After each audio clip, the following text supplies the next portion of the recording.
1000 बच्चे सामने बैठे होते हैं, 2000 बच्चे सामने बैठे होते हैं, उनसे पूछता हूं कि आप में से कितने लोग नौकरी करना चाहते हैं? 99.1%, 99.9% बच्चे तक कहते हैं सब हम नौकरी करना चाहते हैं। मेरा सवाल हर जगह यही होता है कि अगर हमारे स्कूलों से निकलने वाले 99.9, 100% बच्चे अगर नौकरियां ढूंढते रहेंगे तो फिर नौकरियां देने वाले कहां से आएंगे? अगर हम सिर्फ अपने स्कूलों से नौकरियां ढूंढने वाले लोग पैदा करेंगे तो नौकरियां देने वाले लोग कहां से आएंगे? कोई भी प्रोडक्ट खरीदना हो लोग अमेज़न पे खरीदते हैं। हमारे यहाँ का लड़का उसको चलाता है, मेहनत करके उसका सॉफ्टवेयर बनाता है, हमारे आईआईटी से निकला हुआ। हमको खाली तनख्वाह हाथ में आती है देश को, देश की इकोनॉमी को, और अमेरिका को, सारी दुनिया के जितने भी लोग उससे अमेज़न को यूज करके कुछ खरीद रहे हैं, उसका सारा प्रॉफिट अमेरिका में चला जाता है। फिर हम कैसे उम्मीद करें कि अमेरिका के मुकाबले हमारी देश की इकोनॉमी बढ़ेगी?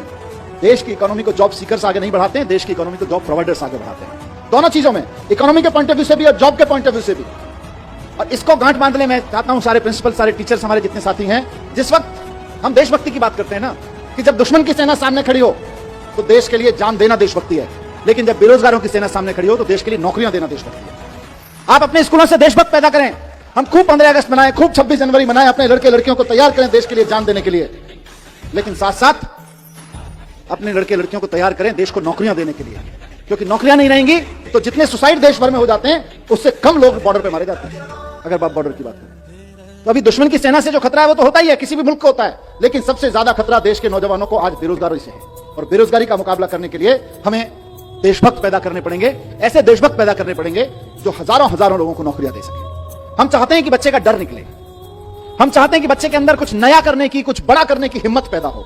और अगर बड़ा करने की, नया करने की, कॉन्फिडेंस के साथ क्रिएटिव तरीके से करने की हिम्मत पैदा होगी तो ना सिर्फ ये अपने लिए बल्कि हजार लोगों के लिए और नई नई नौकरियां क्रिएट करते रहेंगे। 10 साल में 50,000 नौकरियां क्रिएट करना छोटी बात नहीं है। देश की सारी सरकारें मिलकर 10 साल में 50,000 नौकरियां क्रिएट नहीं कर सकती हैं, जितना एक लड़के ने खड़े होकर करके दिखा दिया। या एक छोटे से मतलब क्या आईआईटी के ग्रेजुएट ने 10 साल के अंदर खड़ी करके 3-4 लड़के मिले, ये लोगों ने करके दिखा दी। सारी सरकारें मिलकर उतनी नौकरियां नहीं पैदा कर सकती। कितनी पोजीशन क्रिएट करोगे आप सरकारों में? कंपनियां, एग्जिस्टिंग कंपनियां कितनी पोजीशन क्रिएट करोगे? वहां से नहीं निकलेंगी, नया सोचने से, बड़ा सोचने वालों की निकलेंगी। और आज अनफॉर्चुनेटली जो बहुत बड़ी कंपनियां हैं, मल्टीनेशनल कंपनियां हैं, उनमें जॉब्स बढ़ने वाले नहीं है।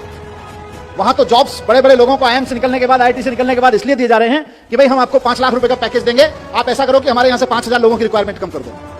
ऐसा काम करके देखो तो बड़ी कंपनियों में जॉब्स नहीं निकलेंगे।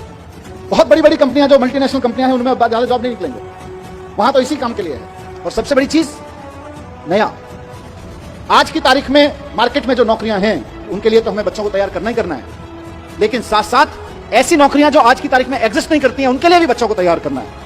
और दूसरी चीज ये भी है कि सिर्फ नौकरी देना नहीं है, आप इसको देश के पॉइंट ऑफ व्यू से देखिए। आप सोच के देखिए कि किसी स्कूल में पढ़ते होंगे, वहां से निकल के उसी माइंडसेट के साथ की नौकरी करनी है, जाके अमेरिका की एक बड़ी कंपनी में नौकरी कर ली। अब नुकसान क्या होता है?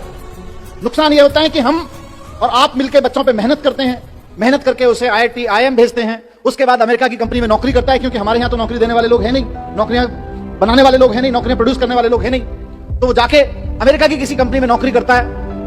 लेकिन अमेरिका सारा स्किल के बावजूद, अमेरिका की कंपनी में नौकरी करने के बाद, आप सबके, हमारे सब मेहनत के बाद जो हमको हासिल होता है वो कुल मिला के एक लड़के की तनख्वाह हासिल होती है, इससे ज्यादा कुछ नहीं हासिल होता। और वो जब दुनिया भर के प्रोडक्ट अमेरिका की एक वेबसाइट पे सेल कराता है सॉफ्टवेयर बना के, तो फायदा फिर अमेरिका को होता है। सारी दुनिया में किसी कंपनी विशेष की बात नहीं है, लेकिन आप सोच के देखिए, और मैं कोई स्वदेशी का रोमांटिसिज्म भी नहीं पेश कर रहा हूं, मैं इकोनॉमी की बात कर रहा हूं, कि सारी दुनिया में कोई भी प्रोडक्ट खरीदना हो लोग अमेज़न पे खरीदते हैं। हमारे यहाँ का लड़का उसको चलाता है, मेहनत करके उसका सॉफ्टवेयर बनाता है, हमारे आईआईटी से निकला हुआ।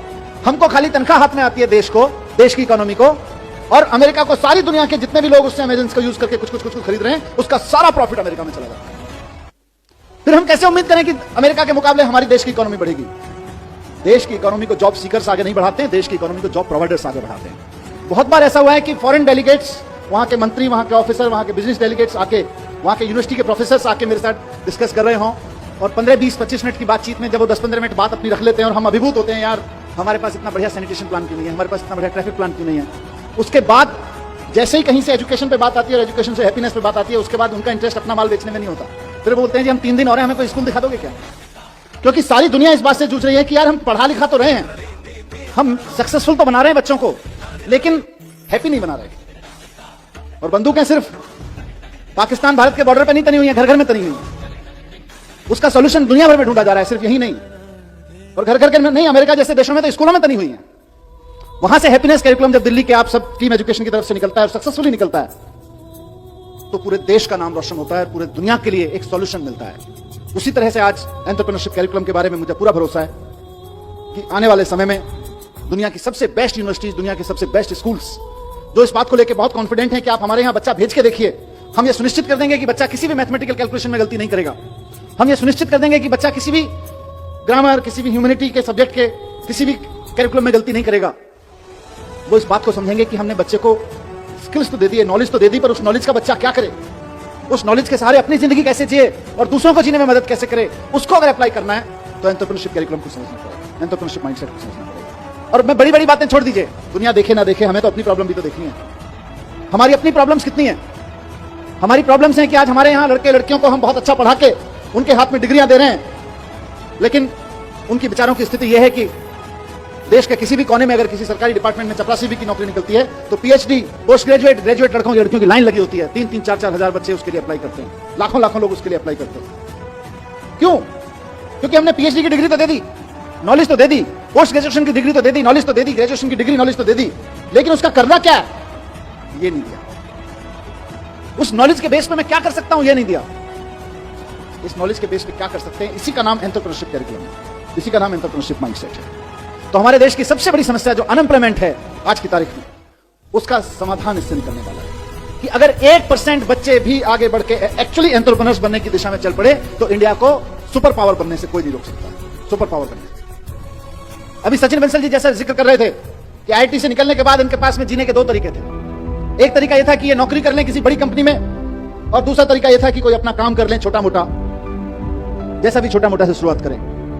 इन्होंने पहले दूसरा वाला चुना कि पहले पहला वाला चुना, थोड़ी दिन नौकरी करके देखने वाला, फिर इनको मजा नहीं आया, इन्होंने दूसरा चुन लिया, और आज जितने की खुद नौकरी कर रहे होते उससे कहीं ज्यादा की नौकरियां 50,000 लोगों को दे रहे हैं। मैं स्कूलों में जाता हूं, आजकल एंटरप्रेन्योरशिप कैरिकुलम पे जब से चर्चा हुई है, हैप्पीनेस एंटरप्रेन्योरशिप पे बात करता हूं, वहां उनसे पूछता हूं, बच्चों से 1000 बच्चे सामने बैठे होते हैं, 2000 बच्चे सामने बैठे होते हैं, उनसे पूछता हूं कि आप में से कितने लोग नौकरी करना चाहते हैं।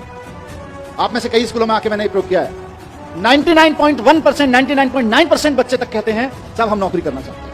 असेंबली में बैठ के मेरा सवाल हर जगह यही होता है, और आज भी मैं उसी सवाल के जवाब में एंटरप्रेन्योरशिप कैरिकुलम की बात करना चाहता हूं कि अगर हमारे स्कूलों से निकलने वाले 99.9, 100% बच्चे अगर नौकरियां ढूंढते रहेंगे तो फिर नौकरियां देने वाले कहां से आएंगे?